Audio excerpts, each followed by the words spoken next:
Did you know that you could tour Marrakesh in a vintage sidecar? How fun would that be?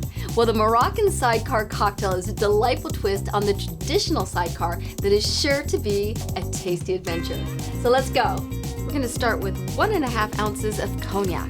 Add an ounce of vodka, 3/4 of an ounce of orange liqueur, a 1/2 ounce of saffron syrup, and a 1/2 ounce of lemon juice.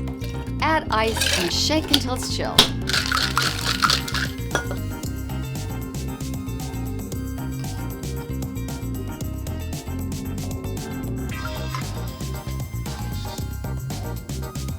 The Moroccan sidecar's name is a tip of the hat to one of the few regions where saffron is grown. This cocktail is surprisingly delicious.